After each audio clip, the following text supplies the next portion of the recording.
Nazývalo sa to obdobie teda aj celkom z pochopiteľných príčin strižiení. Ľudia si mysleli, že v tomto období rôzne strigy, ja ešte vysvetlím, keď poviem výraz striga a bosorka. Striga je z latinského slova striga, znamená to vlastne reálne žijúca demonická bytosť.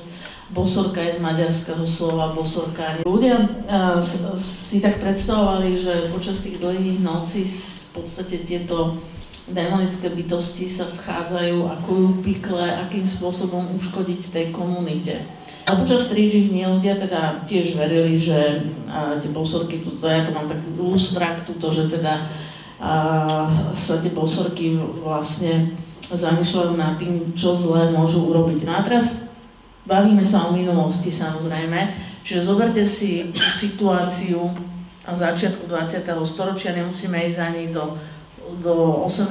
storočia, stačí nám začiatok 20. storočia, čo si už teda nikto tuto nepamätáme, ako to bolo, ale vieme si to predstaviť zhruba, že Slovensko napríklad nebola tu ešte všade na vidieku elektrifikácia, čiže postupne sa zavádzala elektrina, povedzme v Prešporku už bola v niektorých mestách, ale na vidieku ešte stále elektrina nebola zavedená.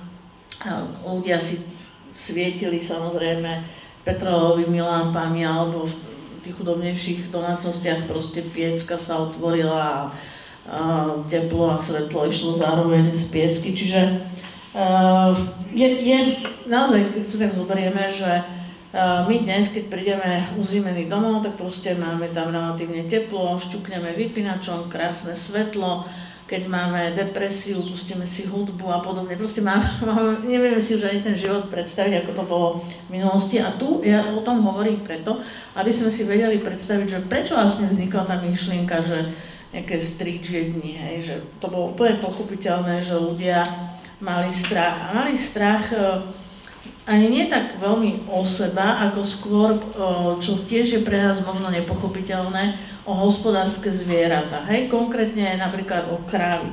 To je dnes už sa môžeme nad tým pousmiať, ale zoberme si do úvahy to, že naozaj začiatkom 20. storočia ešte aj v mestách sa hospodárilo a na vidieku samozrejme ľudia, keď mali minimálne jednu krávu alebo koňa alebo nejaké tie prasiatka, tak to vlastne im zabezpečovalo aj živobytie, konkrétne tá kráva, pretože ona sa dojila, mlieko sa mutilo sa z neho maslo, robil sa tvároch, smotana, čiže to boli všetko veľmi významné produkty pre výživu ľudí a detí.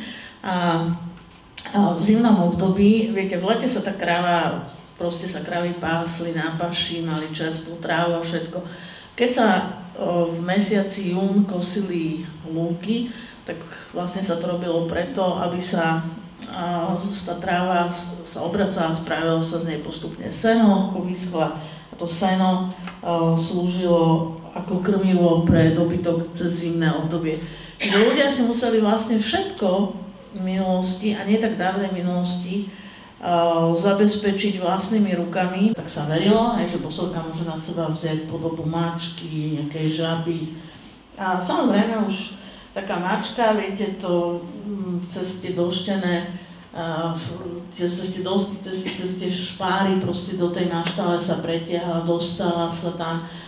Tak to by si všimol mačku, mačky boli kedysi všade, tak bolo ich veľa, čiže nebolo to niečo, čo by bolo výnimočné.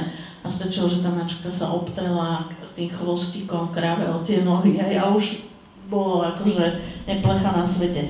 Čiže gazdovia, aby zabranili vôbec odoberanie mlieka krávam alebo nejakým chorobám z týchto hospodárskych zvierat, tak robili tie protibosorácké opatrenia. A to bolo napríklad cesnak. Cesnakom sa natierali veraje dverí aj v byte a natierali sa aj veraje dverí v domaštale, tie vstupy. Prečo cesnak? Cesnak je magická plodina. My dnes vieme, že on má aj veľa zdravotných benefitov.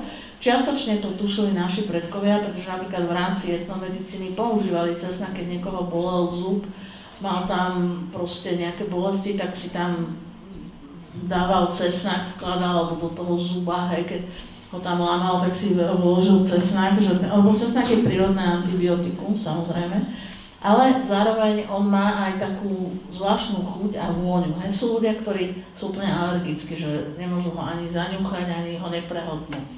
A tým, že ten cesnak má takú zvláštnu chuť a vôňu, tak tu nám nastupuje tzv. Mágia podobnosti. Podobné riešim podobný. A teraz sa dostanem k tým upírom trochu, si to objasníme, že prečo upíria cesnak, že prečo sa teda traduje, že upír sa bojí cesnaku. Podobne bol na tom mak. Hej, makové zrniečka, mak je takisto veľmi magická plodina a verilo sa, že má takisto tú moc vlastne držať týchto démonov, do toho patrili nielen upíry, ale aj tie bosorky, vlastne to má moc ich držať na úzde, ako keby. Veľmi dlhé obdobie sa u nás vlastne sladilo, síce skromne, ale sladilo sa veľmi zdravo medom. Až potom teda, keď prišiel ten biely repný cukor, tak postupne ten med vlastne upadal.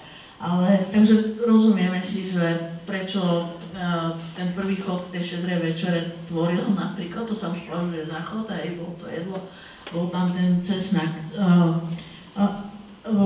Ja neviem, dobytku sa dával, piekli sa kračuníky na štedrý večer, také malé ako koláčiky pre dobytok, kde sa takisto dával cesnak, aby aj dobytok bol zdravý, hej, aby ho tí démoni obchádzali.